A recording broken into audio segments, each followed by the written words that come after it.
What's up, guys? It is Thursday. Man, I've been waiting for this day since Sunday. A lot of hype here for this Maryland Florida game. A lot of noise surrounding Kevin Willard. I don't really have too much energy to dive into it. I would like to see some more information. I think his press conference was great yesterday, but it's business, and that's part of college basketball and college football. It's a lot like professional sports. It's a lot about money and security. And Kevin Willard's clearly trying to negotiate in the press a little bit. What exactly does he want? I guess we're all guessing, but it's a little bit of an awkward vibe. I will say that. But the one thing I think people are overreacting to is like, oh, this is going to distract the players. No, the players are always worried about themselves. For the past, what are we in now, like 15 years of social media, like there is no blocking things out and just focusing on the game. Like that just doesn't exist anymore for this generation of kids. There's just too much information, too easy to communicate, and they all are worried about themselves. Selton Miguel's figuring out where he's going to play basketball next year because it's not going to be in the NBA. But I'm sure he's good enough to get paid somewhere. Julian Reese would love to be in the NBA. He'll probably sneak in there in the second round. Derek Queen's trying to figure out how much money can I get paid? Am I going to be a top 5 pick, a top 10 pick?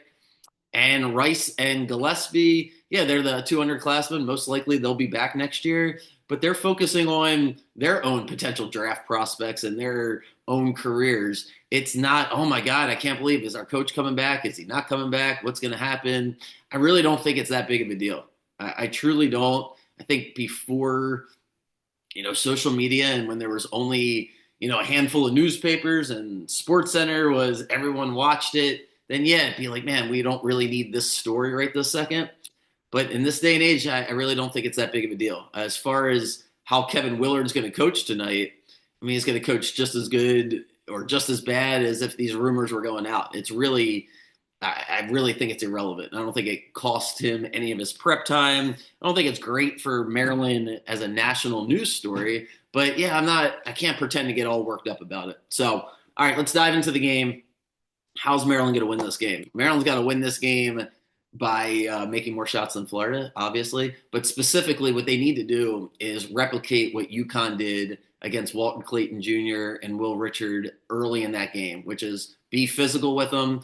Every shot's got to be difficult. Can we play this game in the 60s and the 70s? Like that has to be the formula. Florida is a well-oiled machine, but they showed the cracks last weekend. And if Walter Clayton Jr., if that kid doesn't make those 2 step-back threes, hit at least 2 of them where I was like, that is an NBA shot. And just amazing shot making for him. And then UConn missed a couple of wide open threes. And that's why Florida got the win. Florida doesn't shoot as many threes as some of the most elite teams in the country. They find a lot of mid range. They get a lot of dunks. They don't shoot a tremendous amount of threes. Maryland is ranked almost near the bottom in the country as far as 3-point shot attempts. So I don't know if it'll be a flurry of 3-point shooting tonight. What I know for a fact that Florida is going to try to do, and it all comes down to the high pick and roll with Condon, the tall, lanky white guy, and then the Nigerian guy, Ruben Chinyelu, who's built like a freaking truck. Both of those guys set really good screens. Todd Golden, the coach for Florida, runs an efficient offense. Everybody knows where they're supposed to be. There's a lot of spacing. And to me, it comes down to Queen and Reese being able to hedge the way UConn's bigs were able to hedge in that first half and early in the second half against Clayton and Will Richard. Like those, when you look at Florida's makeup, they basically are saying, hey, our 2 guards are good enough for us to win the national championship because the 2 big guys for them don't really create their own shots. A lot of their shot making comes off of action from the guards, off, pick and rolls and just getting wide open dunks because there's too much attention to the guards.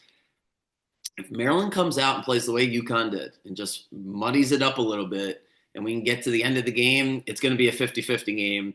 If Florida is hot and this is in the 80s and Maryland thinks that they can play the way they did against Illinois and just outscore them, they're not only going to lose, but they won't cover. Florida's going to score. Florida will be too efficient if they're getting, if this game is a free-flowing game. Maryland's got to muddy it up, which is hard because they can't get themselves in foul trouble either.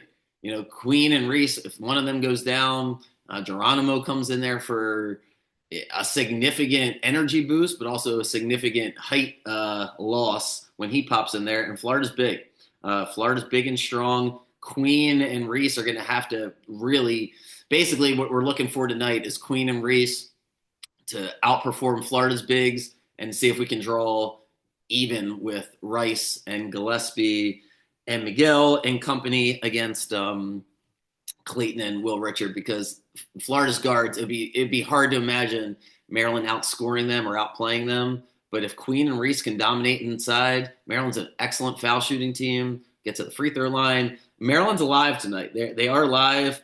The 6.5 is awkward as a spread because it can be a tight game, and I don't know. You only want to, in my opinion, if you're taking BYU tonight, or you're taking Arkansas, or you're taking Arizona, you're taking Maryland, if you want to take the dog and take the points tonight, you got to really believe that the team can actually win the game, because at the end you get the free throw shooting and can just really bite you in the ass. I guess Arizona 9.5 is a lot if you think Arizona keeps it tight, but with Maryland, I'm gonna stay away from betting on it. Just gonna hope that Maryland advances, and we shall find out. But yeah, the whole Kevin Willard situation is going to kind of cloud the day. But for me, I'm going to focus on how good of a job he's done making us relevant again. I really didn't enjoy the Mark Turgeon teams. Felt like, I don't know, just didn't enjoy it. I like the way we play defense. I like how hard we're playing. And the players love Willard, the way they talk about him. So let's just assume he's doing this to negotiate, and that's part of business. I got Maryland. Yeah, we'll say 75-72. They pull it out against Florida in a classic, but they're going to have to win this first half. They can't get down 10, 12 points and think they can come back the way they kind of battled against Colorado State and even Grand Canyon to an extent. They got to jump on Florida early. The best thing I think Maryland's got going for them is how they played against Illinois in that first round of the Big Ten tournament, where they had this long extended break against a team that, high flying, they can score. Maryland, like I said yesterday, I think they were an underdog in that game, or it was an even spread, and came out and just blew them off the floor. So we'll see. Florida, I do think it's, my last point on it is, it would have been better if Florida would have beat UConn by 15, 20 points. Maybe they come in this game a little relaxed. But the fact that UConn had them on the ropes like that showed that there are cracks in this Florida team, and maybe that we didn't necessarily think were there until UConn exposed them. So, all right, excited for that game tonight. The other games, I think Duke destroys Arizona. It's a bad matchup for Arizona. Arizona can't play defense. They're smaller on the inside. They're not very physical. Thought they had a nice little draw against Oregon. That was a team that fit their style of play. I imagine Duke kicks their ass tonight. I hate saying it because I think Duke is the most well-rounded team right now. With the most room for error. They're so physical. They're strong up front. They might get that kid Brown back. So I'm going to roll with Duke to beat Arizona and cover the spread. I like BYU to beat Alabama. I think it's a really good matchup for BYU. They're going to get some open shots, and it's going to be a way different matchup than Alabama faced with St. Mary's. BYU will get up and down the court. I got a good feeling BYU is going to win this game, so I'll take the 5.5 points. If it comes down to the very end, we'll cover it. But I do like BYU over Alabama. And then the Arkansas-Texas Tech game, it's going to be an ugly game tonight. It's going to be very physical. Arkansas is riding high. They got nothing to lose, but beating Kansas and beating St. John's, they're going to play. I'm not taking Texas Tech. I know that much. I kind of like Arkansas. I want to look into it a little bit more, but I'm definitely not taking Texas Tech. Arkansas just turns the ball over so much that I don't feel like staying up all night and watching them turn the ball over and getting blown out.